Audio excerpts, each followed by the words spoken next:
নমস্কার বন্ধুরা, কেমন আছেন? আশা করি সবাই ভালো আছেন। আজ আমি বানাবো ইলিশ মাছের মাথাতে পুঁই শাক। ইলিশ মাছের মাথাতে পুঁই শাক বানানোর জন্য এদিকে কড়াই বসিয়ে দিয়েছি। আগে কড়াইটাকে তেল গরম হয়ে গেছে, মাছের মাথাটা ভাজতে ভাজতে বাকি কাজটা করে নেব।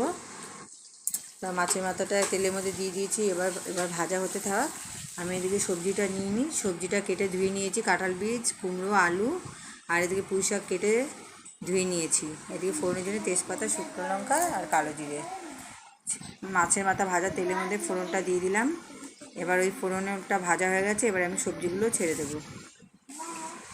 কুমড়ো, আলু, কাঁঠাল বীজ, নুন। এবার ভালো করে এটাকে ভেজে নেব।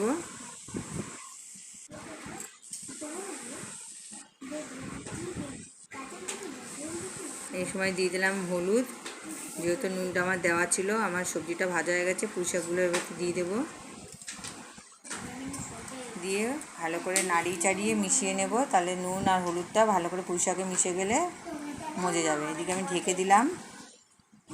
10 মিনিট পরে দেখি কি অবস্থা।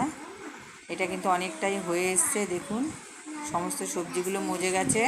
আর কিছুক্ষণ হলেই হয়ে যাবে। আর মাছের মাথা আর কাঁচা লঙ্কাটা আমি এই সময় দিয়ে দিলাম। মাছের মাথাটা কিন্তু আমি ভাঙবো না। মাছের মাথাটা, ইলিশ মাছের মাথা এমন জিনিস যে ও যেখানেই যাবে সেখানেই যেন একটা ভালো গন্ধ হয়ে যায়। তো ভাঙবো না, এমনিতেই মাছের মাথার যে সুন্দর একটা গন্ধ সেটাও আমি পাবো। এই সময় দিয়ে দিলাম একটু মিষ্টি, কেননা পুঁই শাকে তো অবশ্যই মিষ্টি দিতে হয়, মিষ্টি না হলে ভালো লাগে না। আমার পুঁই শাকটা অনেকটাই হয়ে গেছে, এবার নামিয়ে ফেলার সময়। আমার ভিডিওটি যদি ভালো লাগে লাইক, কমেন্ট, শেয়ার করবেন। আর আমার পেজটাকে একটু ফলো করে দেবেন। আমার পুঁই শাক, মাছের মাথাতে পুঁই শাকের ঘন্টটা একদম রেডি। দেখুন, দেখেই বোঝা যাচ্ছে কত ভালো হয়েছে। আমার ভিডিওটা আমি এখানে শেষ করছি। আবার দেখাবো অন্য কোনো ভিডিওতে। ততক্ষণ ভালো থাকবেন, সুস্থ থাকবেন।